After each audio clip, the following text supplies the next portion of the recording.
everybody, it's Charlie from Daily Motor, and today we've got the opportunity to get some first drive coverage on the facelifted 2025 Hyundai Ioniq 5. The one you're seeing in front of me is the all-new XRT trim, but all versions of the Ioniq 5 benefit from some styling updates and some much-needed new features inside. So today we've got some driving impressions on the all-wheel drive limited model, and then some on-road and off-road impressions on this XRT. So first off, let's head to the limited model that we drove earlier today, and I'll tell you about some of the changes we're seeing on the standard models. Time traveling back here a little bit into rain and cloud driving the limited model. We got Zach in the passenger seat, and we have been taking our impressions on the subtle changes for the facelift here in the normal Ioniq 5. Obviously, we've got the new Ioniq 5N, and we have the XRT model, but the normal SE, SEL, and limited models do see some very subtle changes in appearance, both front and rear. Nothing that you'll really notice without looking at a pre-facelift and a post-facelift side by side.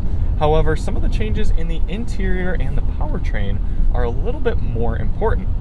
Behind the steering wheel here, we see some light up pixels in front of us. For those of you who don't know, this 4-dot design, the 4 pixels, is supposed to make the letter H in Morse code.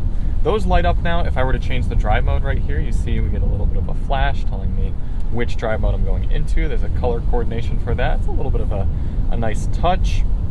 And then I believe when the car is plugged in for charging, we also see a bit of our charge status as those pixels light up with the charge. We're also seeing more physical controls. I've really appreciated how a lot of the Hyundai vehicles over the last few years have been moving toward physical controls while a lot of manufacturers are moving away. So like we see in the Tucson and the Elantra and the Santa Fe, we've got nice physical buttons and rollers on the steering wheel. This is something that always cracks me up because the Mercedes models back in the mid-2010s had these excellent roller controls for volume on the steering wheel, and I always loved using them. And then they moved to those awful haptic controls that you had to slide your finger on. Now, Hyundai is actually giving us roller controls for the volume and push down to mute on the right side of the steering wheel, so I really appreciate how that's executed. And then over here in the center, which, as a reminder, this whole center console moves back and forth depending on if you want a little bit more space in front of you on the floor or if you want more of the armrest moved toward you. But up here we are getting physical controls for our heated ventilated seats as well as our heated steering wheel and a few other functionalities. More physical controls up here with the HVAC and some of the infotainment controls. And then we've got a nice big wireless device charger here. Zach has what looks to be some sort of Pro Max model of an iPhone, so it's fitting even in there, fitting it with a case, importantly, and because of this nice subtle LED element right here, we're seeing that the phone is indeed still charging. And I've appreciated that even though Hyundai doesn't have an active cooling for their wireless device chargers, because there's a little bit of a raised design there, and it's not down into some sort of well like we see in the Prius or like the Armada we just had, it still manages to get some ambient air moving around and the device doesn't get too warm, which is important because for the facelift of the Ioniq 5, we're seeing wireless Apple CarPlay and Android Auto support. So your phone is going to heat up a little bit more if you're doing that wireless phone projection, but thankfully you don't have unsightly cables running from way down there where the plugs are all the way up here to where your phone is living anymore. Definitely happy to see that addition. That's probably the biggest thing for me with the Ioniq 5, making it feel like a proper $50,000 vehicle, is having that wireless device projection. I will say though, regarding the infotainment system, which is updated, not only to support the wireless phone projection, but it's apparently a little bit quicker now, it is still very far away from me. I'm average arm length here and I'm sitting in a comfortable driving position. I have to move well away from the seat back in order to interact with the screen. Not necessarily a huge deal, but something to note compared to some of the screens that are a little bit easier to interact with closer to the driver. And I suspect Hyundai does that in all of their vehicles to sort of make this cheaper design where they can use one piece of glass in front of you for your 2 screens. I understand, and it looks good, it's just kind of far away. Lastly, we are seeing a little bit of extra energy density for the battery pack in the Ioniq 5s as well. So both the standard range and the long range model gain about 6 kilowatt hours of energy. Apparently it's the same size battery pack. The energy density and the chemistry has just been improved upon. So now you can go a little bit further. The biggest range jump we're seeing is in the rear wheel drive SE and SEL long range models. You see what Hyundai estimates about 30 miles of extra range in mixed driving This limited model we're driving is only seeing about 6 extra miles, so I don't know if they've maybe put a less efficient wheel on this one that looks a little different or what the deal is, but those more value-oriented models are getting an even longer range. Most importantly, I think, to sort of the value play of the Ioniq 5, the standard range SE model is being bumped up to a much more reasonable, I want to say it's about 245 miles from around 216. So more usable range if you're opting for that basic spec.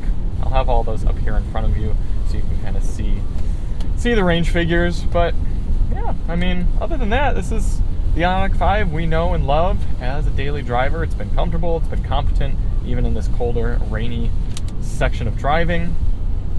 So let's fast forward now and get ourselves to the ranch and test out the new and a bit quirky XRT off-road oriented model. Okay, so the normal SE, SEL, and limited models are seeing some much needed updates to an already quite good car. But Hyundai went even further to introduce this very fun XRT model. Essentially what you're seeing is quite clearly some new bumpers as well as cladding along the side of the vehicle. We're seeing exposed, proper functional tow hooks. I have to think a little bit more for appearance than anything, but these can help recover the vehicle out from a stuck position. We're also seeing 18-inch wheels that kind of have a little bit of an old steely design, but are proper aluminum and designed specifically for the XRT version of the Ioniq 5, and Continental cross-contact ATR all-terrain tires. And these are actually surprisingly beefy. I think they're even a little bit meatier than the all-terrains we saw on the Armada Pro 4X that we had earlier this week. This plastic cladding around the vehicle is specially designed with this pixel sort of design here for the Ioniq 5, and what it's also going to do is make it so if you ding it up, which would be kind of hard to do, it can withstand some pretty good rock hits, but if you were to damage it, then it's going to be a little bit cheaper to replace because you don't have to match it up to the paint. We're also seeing 2 XRT special colors, not today, but you've got a cool blue and a bright red as well. Range is a little bit lower for the XRT. It's based on the long range version, so you're getting the full size battery pack, but with the all-terrain tires and the extra ground clearance because it is 1 inch higher than the standard Ioniq 5s, and you've got better approach and departure angles as well. You're getting more around 260 miles of EPA mixed driving range as opposed to closer to 290 or 300, which you'd get with the standard all-wheel drive, maybe something like a limited model. Actually, I think the limited is around 260 as well, but the SEL, which is kind of the feature set this one's based off of, it's about what you'd get. And then getting on inside, we see some XRT specific features. Rubberized floor mats that go all the way through right here to the center area. Some XRT badging on the seats and the doors, and a special drive mode right here, this terrain mode button that gives you snow, mud, and sand within the drive modes. It's going to change up the all-wheel drive and the traction control and the regen and the throttle tuning, all for those specific purposes. So let's go try out this XRT model a little bit. And you're actually going to notice that I am hopping into a different colored one. I reshot this little intro in order for you all to see it a little bit better. Okay, setting off in the XRT. We do see we also have a little terrain mode button in front of us. So you have the normal drive mode over here on the left. That gets you between Eco, Normal, Sport, and My Drive. But then the terrain mode gives you snow, mud, and sand. So let's go into sand mode, and I believe, yep, you're not allowed to do any aggressive regen then. It splits the traction 50-50. Let's just preemptively get our traction stability control turned all the way off. Now I'm pretty sure we still have full inflation on the tires. I don't think they've dropped them down at all or anything. Let's see, can we step through here and see? Tire pressures, yeah, okay, we're pretty high. I'm actually surprised they didn't drop that down around 30 or so. Smooth things out, but okay, they're not shying away. These are some pretty pointy rocks. One of the challenges that manufacturers have with electric vehicles going off-road is that you don't really have engine in there to mask any sort of interior vibrations. So any sort of rattles or creaks are going to come through more dramatically. And so far, doesn't seem to be bad. Good amount of grip. Okay. Still got that classic all-wheel drive electric vehicle torque. That's cool. Steering is light.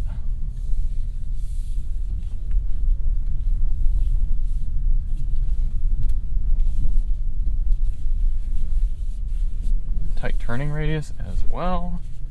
A little bouncy.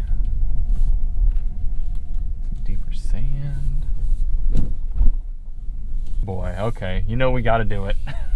Yeah, I know others have. Let's hit it.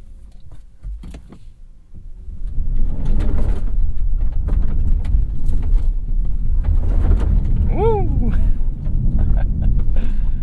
I want to do a little bit of a steep section. I want to do some sort of crawl. It'd be fun.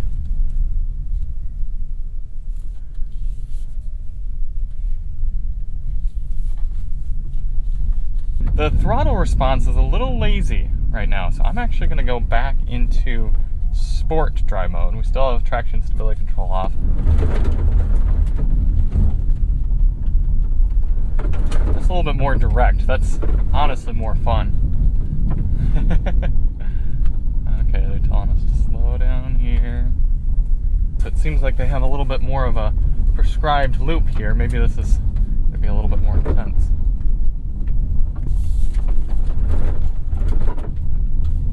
Is that full?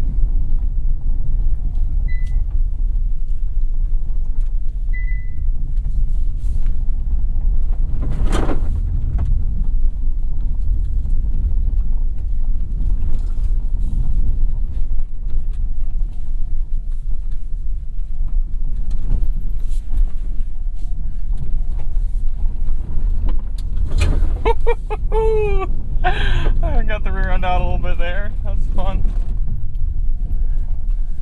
Oh, someone's taking out a cone.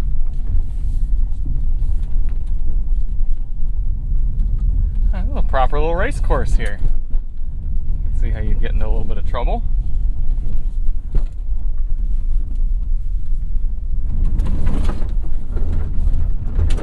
Still getting a little bit of power intervention there. I'm not quite sure why, because traction and stability control are disabled.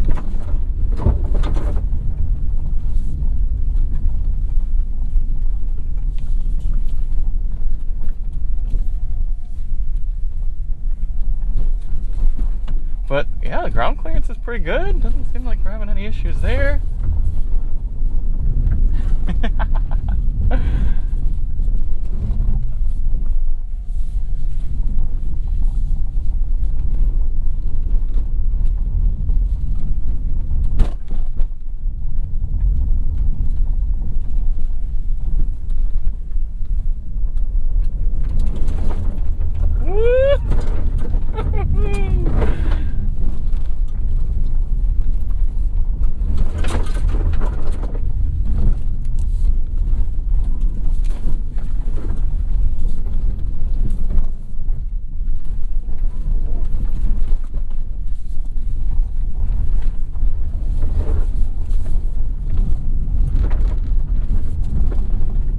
Off oversteer.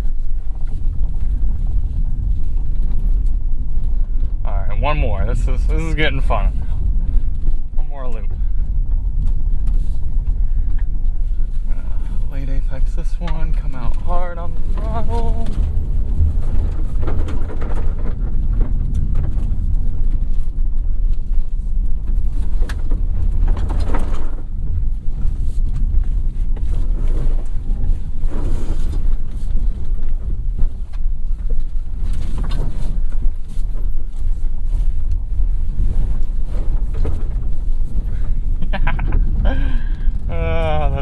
That's cool. I gotta get somebody out here and do a little shooting of me.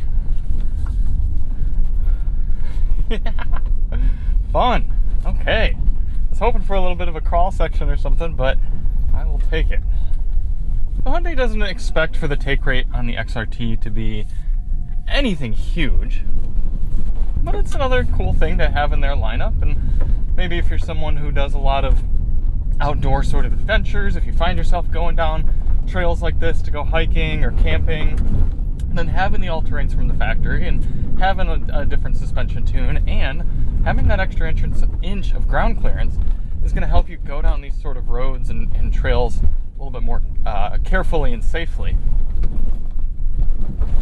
I mean, I'm hitting this stuff pretty rough and quick, and the car is taking it confidently.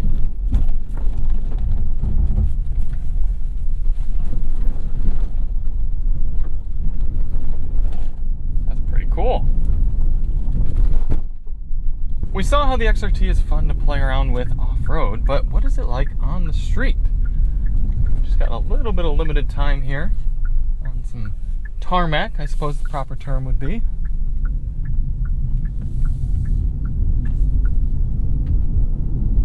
My biggest question is, what are these all-terrains going to sound like? Because again, like I said earlier, you don't have the engine to mask the vibration and the noise of the tires. So let's get our artificial noise turned off here. Getting it up onto the highway, see if we can get up to speed and get a good feel for this and the road noise.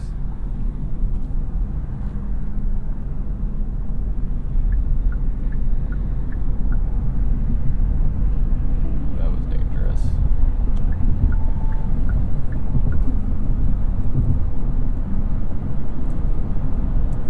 Okay, actually not too bad. This is concrete highway here. There's 70 miles per hour.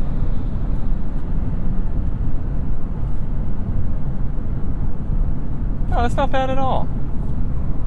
Okay, so I think on certain roads you're going to hear it. I was hearing a little bit more over the expansion joints than I think we did with the Limited. But this isn't bad at all. Cool. Alright, I'm going to wrap up some time here in the XRT and then get back in the Limited. I'll wrap up some of my thoughts with you later on. After spending the day behind the wheel of both the Limited Ioniq 5 and the XRT, it's a nice reminder that the Ioniq 5 was already such a solid offering here in the electric car sphere that for a refresh like this, they're able to just do little tweaks in order to improve upon such an already good car. The Ioniq 5 came out a few years ago and looked cool, competed with some of the best electric vehicles on the market, still provides a lot of space with the way it's designed, and it still charges faster than most electric vehicles out there on the market. Hyundai is still one of the few brands that can take advantage of the 800-volt charging architecture and even some of the 400-volt charging architecture. And this car, even with its larger battery pack, if plugged into a CCS charger, like a 350 kilowatt electrified market charger, can charge from 10 to 80% in 20 minutes. So you're getting a significant amount of range very quickly. And that's something I forgot to mention at the beginning of the video. The Ioniq 5 for 2025 now comes with the Tesla-style charge port. It's called NACS, the NACS charge port. But they'll give you the adapter for free. So you can still charge at the older style chargers as well. So we'll see if this one has it in there. The one I saw earlier today did. Let's see. Yep, here it is. So this is the adapter that you will get with a 2025 Ioniq 5. And you can see right here, pop open the charge door, and that is the North American Charging Standard plug. And this adapter is upside down. Can feed right in there, and you could plug in either a level 2 or a level 3 style charger, just like that. So nice that the Ioniq 5 is actually the first car outside of a Tesla that features that charge port standard, not having to use an adapter going to a Tesla charger, but you still have all of your options. And you also have, oh, okay, so they're also giving you this one you could keep on maybe like an at-home charger or something like that. Nice that Hyundai is doing that for you right there. So still a lot to like, still a little bit expensive, but for an electric vehicle, not too bad. And because this is being built in the United States now, hopefully sometime in 2025, Hyundai is trying to get this eligible for the $7,500 federal tax credit. So that will help make this an even more compelling vehicle. So thank you all so much for watching. If you do want to see more on the Ioniq 5, check the link below for some of our pre-facelift coverage. Maybe we'll get the Ioniq 5 in at Daily Motor headquarters sometime and do some mileage runs and evals on this new one. And we'll see you on the next one. I'm Charlie from Daily Motor, and as always, drive on.